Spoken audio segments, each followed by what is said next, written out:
I'm going to bring Angie on the screen so we can say hi to Angie from Texas. Angie, hello. Hi. Oh my goodness. I've been looking forward to this testimony and this conversation with you for several days now. And you are such an inspiration. I just told the audience about your effective questions that you have. I want you to talk to us about the business and where you're at right now. Maybe when you started, kind of where you want to go with it, and what does this business mean to you? So, boom. Okay, sure. So I started the Academy, I think it was in March. And then by the time I finally posted on Facebook what I was doing and kind of went live with the website, it was June.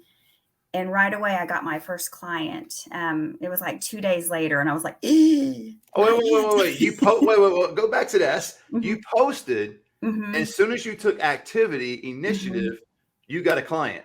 I did. Yeah, it was somebody that I knew that was in not my inner circle, but distant circle, Facebook friend. And she actually thought it was a God thing. She called me and she said, we were just hitting that point with my mom, didn't know what to do. And then all of a sudden, boom, we saw your post. And that was my first client that ended up having the long-term care insurance. That was my first experience. That blew me away. I don't know if it's the first 3 clients you had, but you had multiple clients with long-term care. Right. And I was so jealous and envious of that because I hardly ever get one. I got one a couple weeks ago. Hallelujah. I thought about you too when I got one. I was like, oh, this is how Angie does it. Yeah. Well, I know. And I hit that road trying to get more because I'm like, gosh, that was easy. I want more long-term care. It's a hard thing to find. I have one right now that I'm working with, but they're not quite ready. But I'm going to stay in touch with them because they will be soon, but just not yet. Awesome. Talk about the momentum that you've established. I know you said in the last several months, you picked up a lot of speed and momentum in your business. Talk to me about that. Okay. So I talk to everybody. And as you said, I'm the question lady. So I don't mind calling people and asking questions. I've even called other referral agents that are not in my exact area, but just outside my area and networked with them. There's one referral agent in Austin. And if he gets somebody in my area, he'll refer to me. And I'll do the same. If I get somebody for Austin, I'll referral to him. So we kind of have a working relationship that way. And that just happened by a simple phone call and introducing myself and, saying, hey, I'm doing what you're doing, but in New Braunfels and San Antonio. And so, again, I just don't mind calling and asking questions and talking to people. It does take some initiative, though. It's not going to, and I think a lot of people, and not just in this industry, but in life, we dream of big things happening. We dream of things going our way and a better lifestyle and whatever that may be, more happiness, more money, more freedom or whatever. Right. But it does come down to the simple thing of taking that step. And sometimes it's a risk. I mean, it's a risk. It could be a monetary risk, or it just could be like you did, pick up that phone and the risk of somebody going, why are you calling me for? And get rude with you or just ignore And I've had that too. I mean, I know I've had that too, but I'm like, oh, well, I mean, like you said, get more no's. I mean, you just try. And if it's not a good road to go down, then you don't go down it again, but go down it with somebody else. Absolutely. So talk about that again. So you made some contacts with other referral agencies. What else have you done to establish the business where it is today? Okay. I do a lot of networking. I belong to a networking group. So I was new to the business world and doing speech therapy. So when it came to business, I was pretty much clueless. I just don't mind putting myself out there again and learning as I go. So I joined a networking group and it's industry specific. So there's one person from each industry. So it's me with a home builder, an electrician, yada, yada, just a lot of different people. I got referrals that way because everybody has a parent or a grandparent or somebody. A neighbor. So I got referrals that way. I went to skilled nursing facilities and marketed there. And I got lucky. Now, when you market, lucky, we can come back to that too, because I think that is a part of it too. When we, sometimes luck is just involved. I mean, I was a former athlete. I like to think all my best passes were pure skill, but sometimes a little bit of luck. I got it off just in the right time and all that kind of thing. But marketing to skilled nursing facilities, what's been kind of your secret sauce there? It's a tough one because I have worked in almost every nursing facility here in New Braunfels, and the therapy world is a small world. I kind of have a way in. Nice. So I know where the social worker's office is already in most of So them. you didn't have to do what I did to kind of act like you're going down the hallway and act like you Right, knew. You knew right, exactly where to go. Good, right. good.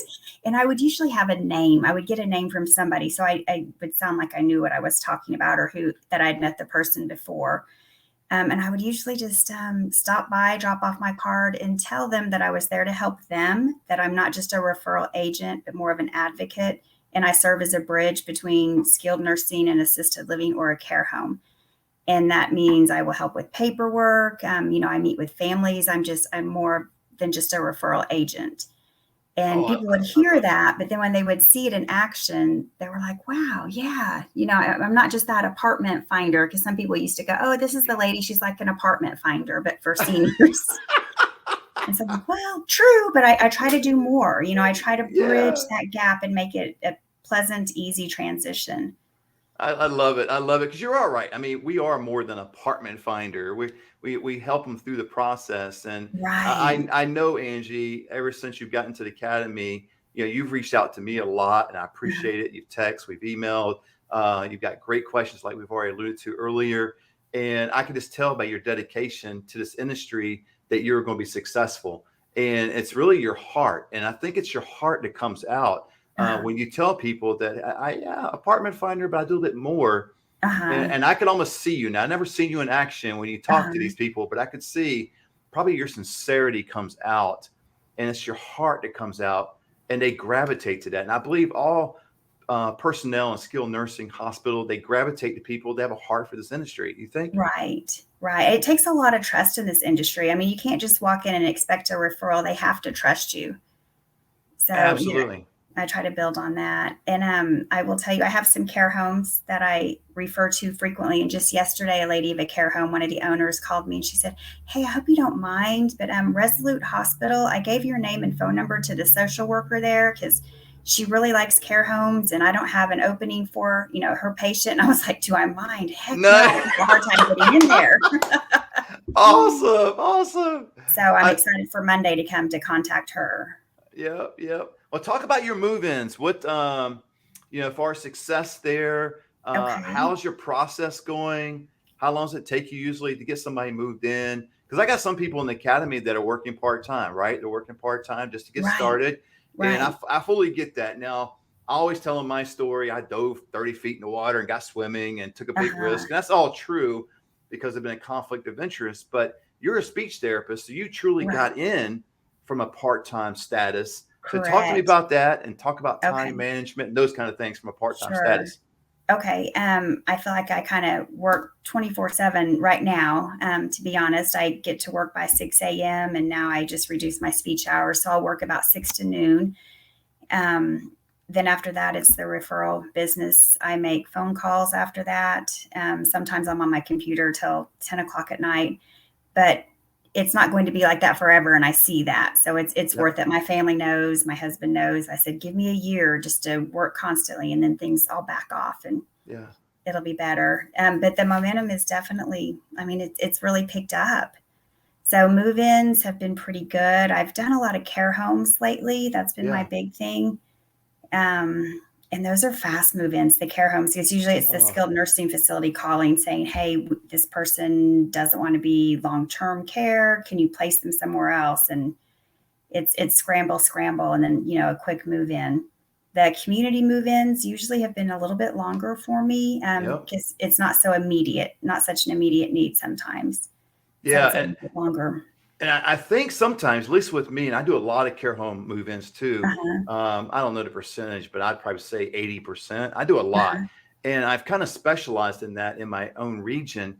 uh-huh. But my experience is I don't think people feel the urgency and the level of urgency to go to a large community because there's so many options, right? And Right, they're so accessible. You can kind of Google and find them real easy. And then right, when you go and do a tour, yeah, they got, the community tries to say this is the only apartment available sometimes, but in uh-huh, reality, they can walk around and see there's, if they do any kind of extensive tour, there's openings there, there's multiple apartments.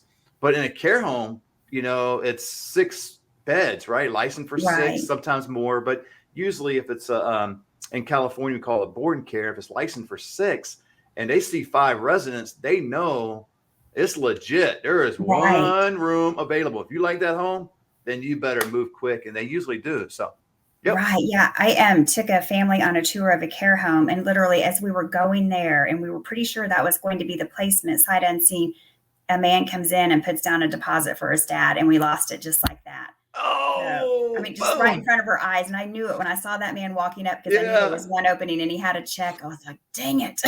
I know, absolutely. It's very difficult because especially when you locate really solid care homes, Right. other agencies have too, maybe just social workers in general. Not too many of the clients or family members know of them, and they may, Uh-huh. hear from a friend or something like that. But generally, it's the professionals that know. But you're right, man. When they find a golden care home, boy, it is. I know with me, I've got, Uh-huh. I mean, I don't know how many, 60, 70 referral agreements with care homes throughout this Uh-huh. area. And I've told you guys in the academy, I've got a top 20, a top 10, a top 5. And I was semi vacation. I was out of town. You guys know that. I was out of town. And I had a lady that texted me that I moved her mom back in 2019. And I guess things took a turn for the worse. She had to go to the hospital because she broke her hip and she needed therapy, and ended up losing the care home because they didn't pay for it for 3 or 4 Uh-huh. months. Long story short, 3 hours prior to that, literally 3 hours, I got a text from one of my most favorite care homes because she's a nurse.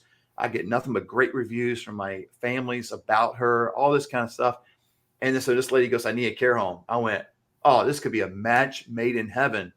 But if this lady would have texted me maybe 2 or 3 days later, Uh-huh. that home probably would not be available. Right. And it's difficult. So I just love it. I love the relationships that we forge in this industry. But talk about the process with your move-ins. I mean, Okay. do you take your clients through an extensive process deal, like you do the meetings online, the Zoom meetings? Do you go I right?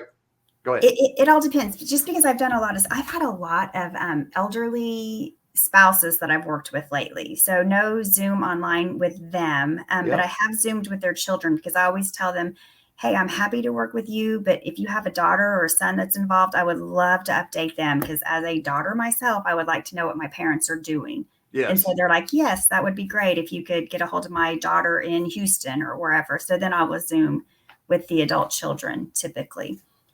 Excellent. So the process that I've done lately, I'll go to the skilled nursing facility, build a rapport with the spouse and the patient, and then go with the spouse to tour, meet them at care homes, walk through, and we'll go to two, usually two at the most, Yeah. and then get the paperwork. There was one, the man was being discharged that day. And so we found him a care home, and we had to wait forever for transportation, and skilled nursing needed that bed. And so I sat with him for like 2 hours waiting for his Oh, see, that's transportation. your heart coming out again. See, that is the people that we need in this industry. If you're listening to this, because they'll probably hear this on social media from somewhere, and that is the heart. I'm telling you, Angie has the heart for people and for the seniors, and we're more of advocates for seniors, right? I mean, that's the way I Right, view it. right. I'm always more of an advocate for seniors than I am a referral agent. So we're Yeah, willing that's to how do, I feel too, for yeah. sure. Yeah. I mean, I've Well, done tons of pro bono work. I'm sure you have too. And it just, yeah, people kind of get discouraged by that because maybe that pro bono work happens at the front end of their business. And then they go, gosh, I mean, I've moved 2 or 3 people or helped 2 or 3 people, but I've got no money. You got to right. stay in the game, man. Stay in the game. That's how that trust that you talked about with other professionals comes out, right? Right, 100%. Yeah, and the only reason I didn't leave that man, I mean, he was being kicked out of his room and his transportation wasn't there. He's sitting in the hallway. Oh, I just look at him, I'm like, I would not want to feel like he's feeling like, heck, what am I doing? So yeah, that is why I stayed. But yes, you have to build trust, because without that, you're not going to keep getting the referrals. And there is a lot of pro bono work, and it was discouraging in the beginning. yeah, But I just would stay with it. And that's what it takes. You just have to fight through that, and it'll absolutely. start to happen. Because you and I've talked about before we came on live here, it's not a get rich quick business. Right. So, and I know we make on average $3,000 referral fee. That's national average. Sometimes we make more. I've made 6, 7. I'm sure you've made more than 3. It's just but you can't look at it as like, okay, I want to get in this business and tomorrow I'm getting $3,000. You Right. know, could that Right. happen? Yeah, but it's going to Uh-huh. be, I mean, next to nothing. It's probably not going to happen. Right. Realistically, you'll make $3,000 in 30 days. That is Uh-huh. the reality of it. Now, I've got students that did 2 or 3 move-ins their first month. I did 3 Uh-huh. move-ins my first month. It could happen, but I've also got students that did the first move-in in the second month. And again, it's Uh-huh. getting the mindset right that you're in it for the long haul. Like you told your husband and family, give me Uh-huh. a year. Give me a year of this hectic schedule, working at 6 in the morning to late at night. Give me a year. I'll get Right. established and then I'll back off from the hours because you would have invested in yourself and your business. And I think, are you seeing your business grow? Oh yeah, most definitely. Yes, I am. It's growing, and it's growing. It's to the point now where I've just got to reorganize. That's my life today. I'm working on my organization and just being a little quicker with spreadsheets and whatnot. So yeah, Eh, just when you're super busy and juggling 2 jobs, organization is important. It's not my strong suit at all. So Nice. working on that today. But yeah, I'm definitely seeing it grow. And I feel like if, let's say, tomorrow were to come and I would turn in my resignation for my job, I feel like I could survive. But I'm just not there yet. I know. It'll happen. It'll happen. But And it's growing at a pace that I'm comfortable with. I will say that. absolutely. And we talked about off air too. Like, again, I had to jump in because there's been a conflict of interest, but I really believe the way you're doing it, I would encourage the average person to do it your way. I mean, you come in, you got a job, and it's something you may like, but you want more money or you want more freedom, whatever the Right. motivation All the behind it. above. Gradually build this business into something where it matches or um, just exceeds your current salary, whatever that is, and Right. then you can make a break, right? I think that is huge Yeah. to do it that way. Now, Angie, Right. what would you say to a prospective student coming into this industry or a new student who Uh-huh. just enrolled into the academy?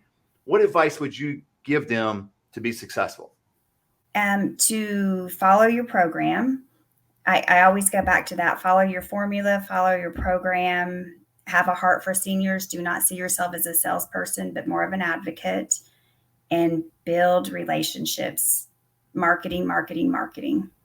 Whew. It goes back to that 80-10-10 rule that I talk about, right? And I Right. mean, I know Yes. some people, when I would say it, they would kind of go, really? Because I think the national companies, well, not so much national companies, the franchises really have Mhm. it backwards. They get you to get your business completely set up before you Mhm. do any marketing. The way I did my business, people would look at it as backwards, but I look at it as 80% of all what I do. So if I got 10 hours a week to devote Uh-huh. to this business, I'm giving 8 hours to marketing, Uh-huh. right? I'm giving the other 10 or 10% or 1 hour to acquiring referral agreements. And then the last hour or last 10% is education. That's Uh-huh. into the academy. I'm diving back into the academy. I'm rewinding. It sounds like I'm old, right? I am 53. So rewind, replaying these teachings, but also expanding my horizon by getting publications, going on other people's, whether it be their YouTube channel, websites.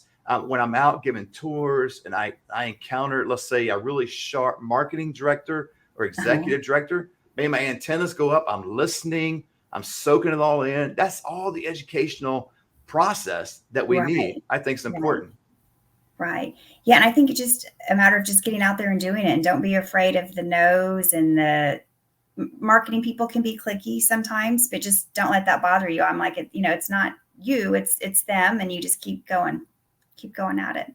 Absolutely. Well, Angie, I am super excited. Thank you so much for coming on today. And Oh, sure. Thank I you. know you're super busy, and I just love and appreciate with the purest of heart. You're just a great testimony. You're a great person more than a testimony. And I'm sure your personality just resonates with people when you're out in the community and you're talking to people.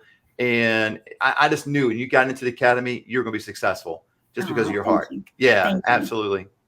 All right. Thanks, Angie. All right. I'll, Thank you. I'll talk to you soon. All right. Bye-bye. Bye.